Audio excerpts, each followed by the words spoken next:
Hello, welcome to IDG Talks. My name is Anastasia Lavrina, and today with me here I have a very special guest, Professor Dr. Hussein Ishik Sal, Special Advisor on International Relations Diplomacy for the President of Turkish Republic of Northern Cyprus. More welcome to IDG Talks. Thank you very much. Thank you so much. So today here you are among the participants of a very important conference organized by other university and our center. Among the key questions which is being discussed is a new geopolitical global order, the changes we observe. And it seems that organization of Turkic States is getting even more attention. Therefore, what is your vision of this organization for the future and how you and your president see its future development? Thank you very much for this question. First of all, as usual, Azerbaijan has an excellent organization. So let me thank you first of all and giving me this opportunity to attend this conference. First of all, as President Aliyev underlined, the regional organizations, when you look at the regional organizations, we have more than just an organization because we've got ethnic roots, we got common culture, we got common values. Simply stating, we are brothers. So our interest is coming from not only brotherhood relations, but also, in my opinion, our interest is also somehow is backing up each other. So in this respect, I sincerely believe that the organization of Turkic States has a future and it can change the international order in many respects in a positive way. So first of all, as you know, Turkish Republic of Northern Cyprus is an observatory state, and one day we are hopefully will become a full state, full member, of course. But I would like to remind you that Turkish Republic of Northern Cyprus is having all the characteristics, all the affiliations of a modern state. You know, we have over 30 universities. We have a very well-educated human resources, and remember that we are the only island state of the Turkic world in the Eastern Mediterranean. So strategically speaking, we are holding a very key position on defending whole Turkic world, both airspace, you know, rights on the Eastern Mediterranean and security. So I am very glad that in addition to Turkey, also Azerbaijan is very aware the role and the responsibility of Turkish Cypriots are playing. So if the organization of Turkic States will play a key role in the future, which I believe definitely will, the Turkish Cypriots will be a very key part of this organization.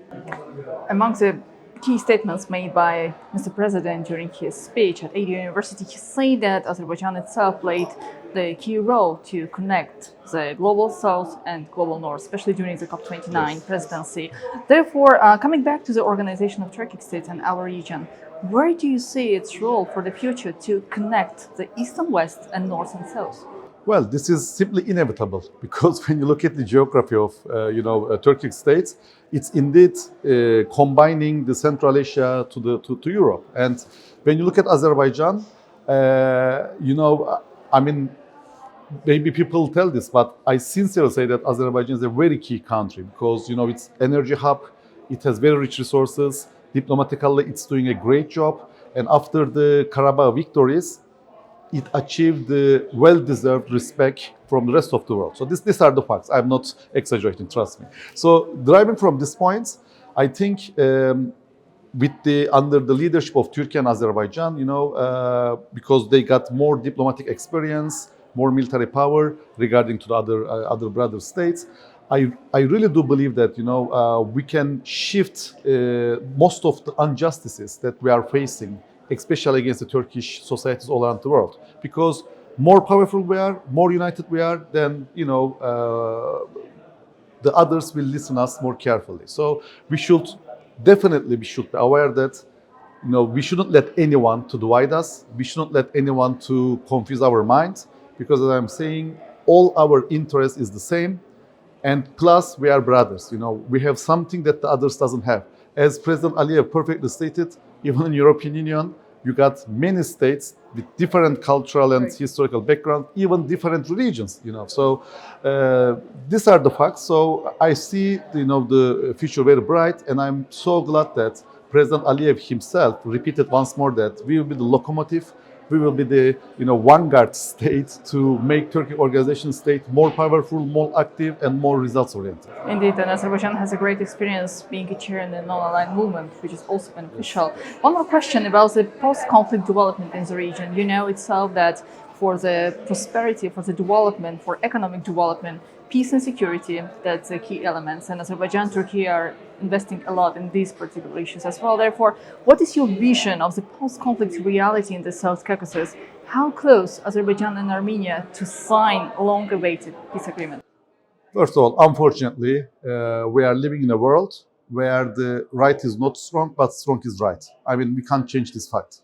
And during the occupation of Karabakh, as you know, apart from we brothers, you know, Turkey, Turkic Cypriots, and maybe a few other states, the world go unnoticed. And Azerbaijan has to get its right on the battlefield. I mean, this is unfortunate yet true. So from now on, it's very evident that Azerbaijan is very strong on the battleground, very strong on the diplomatic table. So Armenia, if they want to think about their future, if you want to think the well-being of their people, they should definitely accept that they have no territorial claims on Azerbaijan, because this is the condition. You know, we can't change this. And I am sure that if Armenians able to approach to this situation pragmatically, they will definitely, you know, accept Azerbaijan's rightful demands. And then I am seeing a more, a partnership, you know, with this mentality where both Turkey, Armenia, and Azerbaijan may have greater economic interdependency. This ramification may cause to us to different trends. But as I'm saying that, the starting point is that because Azerbaijan did, let's say, 99% of the job. So the rest 1% is on the Armenia. They have to see this goodwill, good approach of the, Azerbaijan. And as I said, if they approach pragmatically, I am seeing a bright future for all the countries in the region. As Mr. President also mentioned, the ball is on the side of Armenia at the moment. Yes, exactly. Well, thank you so much. Once again, welcome to Azerbaijan.